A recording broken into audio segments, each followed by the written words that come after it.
Good day. Our topic for today is your nursing leadership and management. So let's first define your leadership versus your management. So leadership, it inspires and influences others to achieve potential. It focuses on vision and strategic planning and develops team potential and fosters positive culture. While your management, it oversees daily operations and resource allocation.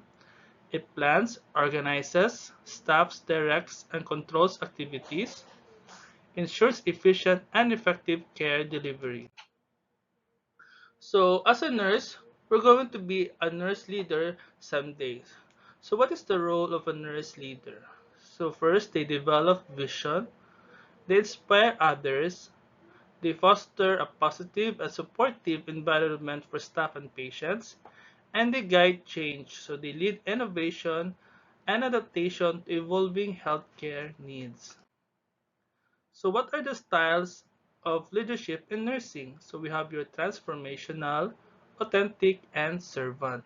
So transformational, we inspire the change through vision and passion. When we say about authentic leadership, it builds genuine relationships based on honesty and transparency. And when we say about servant leadership, it prioritizes the needs of team members and focuses on supporting and developing others. So, what are the traits of an essential leader? So, we have your empathy, active listening, and conflict resolution.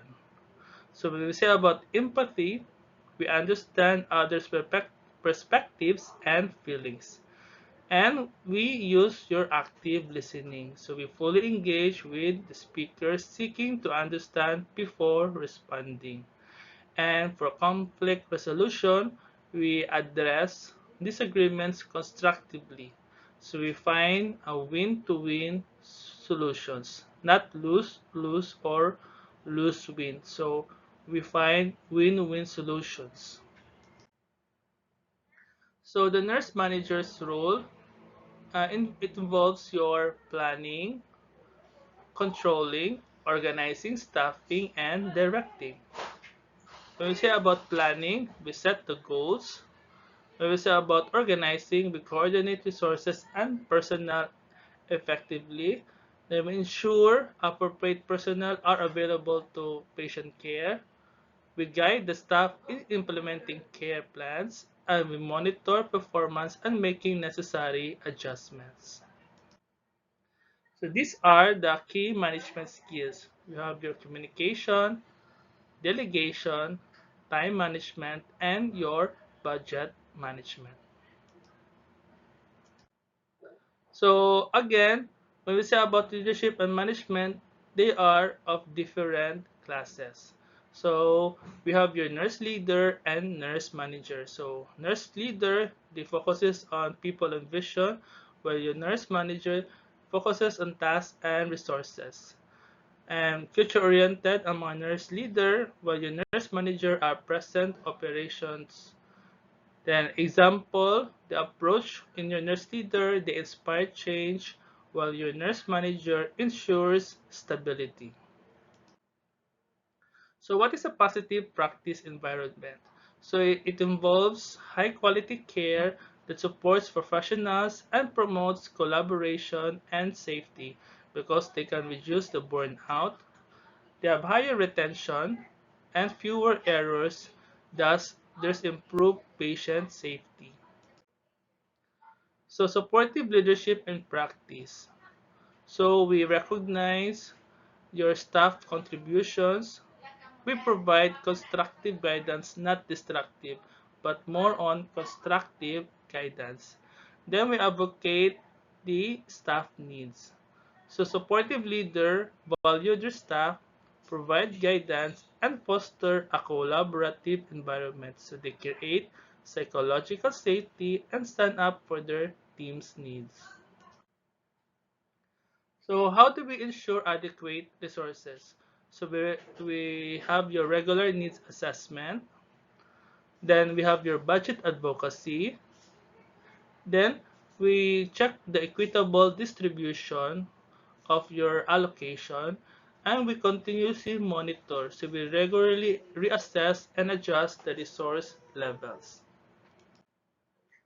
So how do we manage fair workload distribution? So we have this, we have your patient equity systems, flexible scheduling, and break enforcement. In your patient equity system, we use objective measures to determine care complexity. While your flexible scheduling, we offer various shift options and we accommodate personal needs when possible. And in break enforcement, we ensure the staff to take scheduled rest periods. So we usually have your snack times to prevent burnout and fatigue for the staff members. How do we foster autonomy and professional development? So we have your clinical decision making. So we empower our staff nurses to make patient care decisions. Then we provide access to continuing education.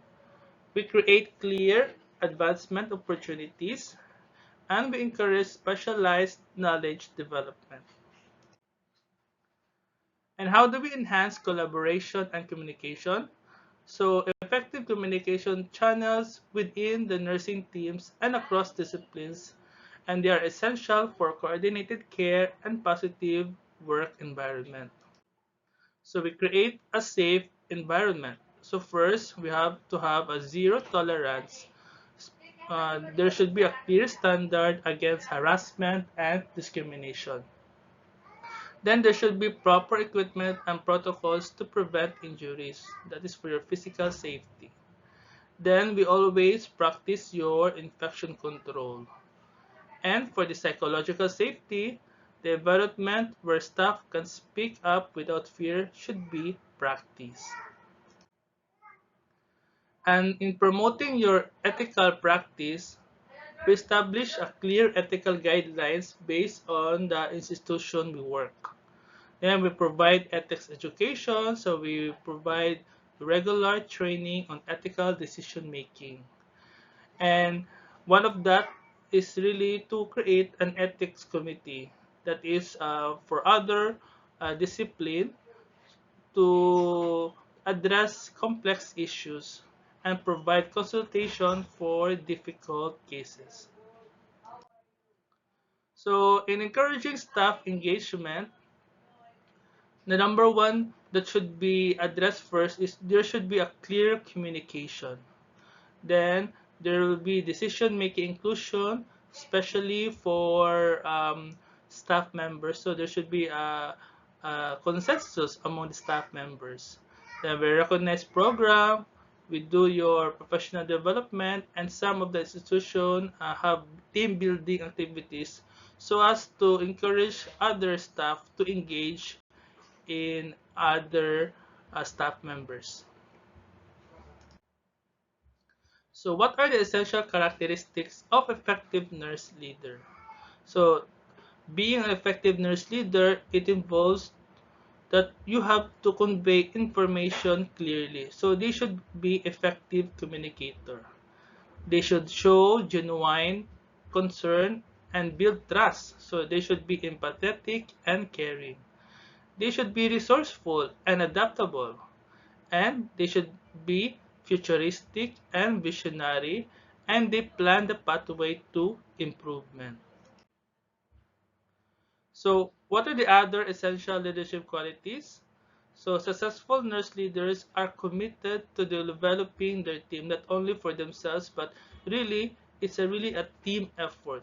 They collaborate effectively across disciplines and make informed decisions and demonstrate accountability for outcomes. And in the near future, you will become a nurse leader. We always have to do self-assessment, even in your level as a student nurses. So we identify our strength and growth areas. And we always pursue formal and informal learning opportunities. We learn from experienced nurse leaders. That is why we have mentorship. So no man is an island. If you are in doubt on what to do, we can always ask help from others. And we practice. We take on leadership roles of increasing responsibility. So every nurse can develop leadership skills that positively impact patient care and practice environment. And now for your assignment will be submitted. Um, it should be handwritten. You compare the leadership and management. You describe the styles of leadership, including the qualities of effective leaders. You explain the underlying principles of delegation in healthcare. So the assignment should be handwritten in a short bond paper. Um, the deadline of your assignment would be on May 19, 2025 at 8 a.m.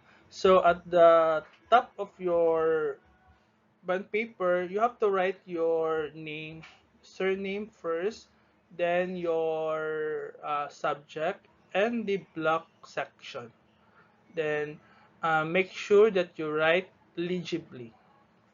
So that's it. Thank you for listening.